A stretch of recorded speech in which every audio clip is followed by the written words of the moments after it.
Les demi-plans. Un demi-plan correspond à l'ensemble solution d'une inéquation, donc à l'ensemble des valeurs que peuvent prendre les variables qui composent notre inéquation.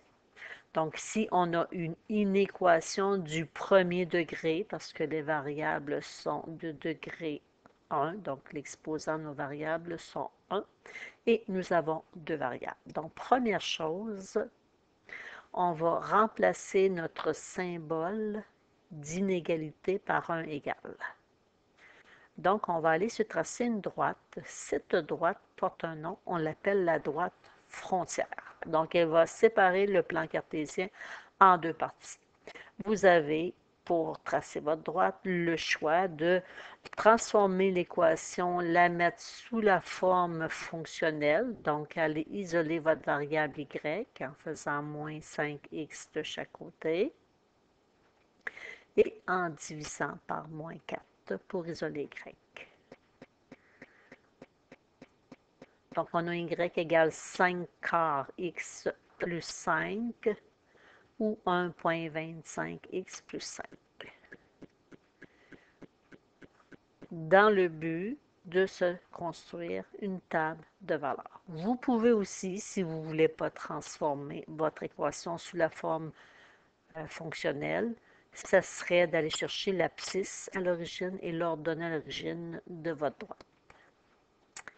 Donc, je choisis les valeurs de x. Si je prends 0, vous prenez votre calculatrice, puis vous faites le calcul suivant. 1,25 fois 0 plus 5.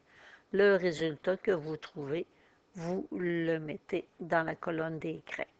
Si on prend 1, on va avoir 1,25 plus fois 1 plus 5, ça va me donner 6,25. Ça ne m'intéresse pas, ça va me donner des nombres en décimales. Ce n'est pas grave, c'est juste que ce n'est pas précis. Je vais changer, étant donné que je divisais par 4, des bons de 4. Peut-être que ça va être des bonnes valeurs en Y, donc des nombres entiers. 1,25 fois 4 plus 5, ça me donne 10. Ici, je prenais 8. 1,25 fois 8 plus 5, ça me donne 15. Donc là, j'ai des belles valeurs à placer dans mon plan cartésien. Pour la graduation, vous n'êtes pas obligé de mettre la même graduation en X et en Y. Fait que je vais prendre des bons de 2 en X, des bons de 5 en Y.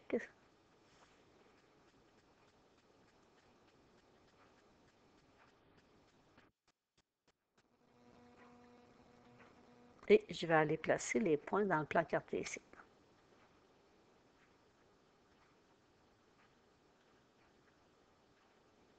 Donc, je sais quand X vaut 0, Y vaut 5. Quand X vaut 4, Y vaut 10. Quand X vaut 8, Y vaut 15. Maintenant, avant de tracer ma droite, il faut que je fasse attention. Si, dans mon inéquation de départ, j'ai les symboles plus petit ou égal, plus grand ou égal, je vais représenter ma droite par un trait plein pour indiquer que les points, les valeurs qu'on vient de calculer en x, y sont des solutions de notre inéquation. Si nous avons les symboles plus petits ou égal, plus petits, plus grands plutôt, notre droite frontière va être représentée par un trait pointillé pour indiquer que les points calculés sur la droite ne font pas partie de notre solution. Fait qu'on regarde 5x moins 4y plus grand que moins 20, je dois tracer une droite pointillée.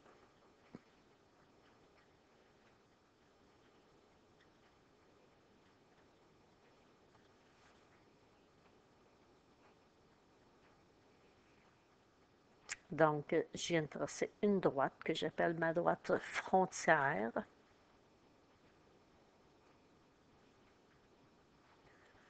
Maintenant, je sais que j'ai un côté, soit la partie du haut ou du bas, qui correspond au couple solution de mon inéquation. Il me reste à savoir, est-ce que ce sont les couples au-dessus ou en dessous. Maintenant, je vais prendre mon inéquation de départ.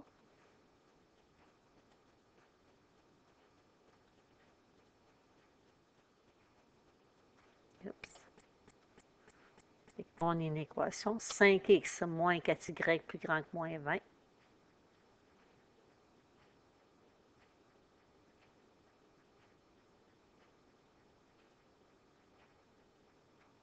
Et je vais ensuite faire un test. Donc, pour savoir de quel côté se situe la solution, vous prenez un point, n'importe quoi, mais pas un point sur votre droite. Donc, moi, j'aime bien prendre le point 0, 0 s'il est disponible.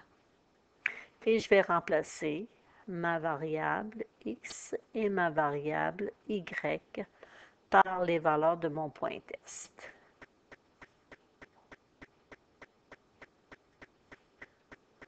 Donc, 5 fois 0 moins 4 fois 0, 0. Est-ce que 0 est plus grand que moins 20?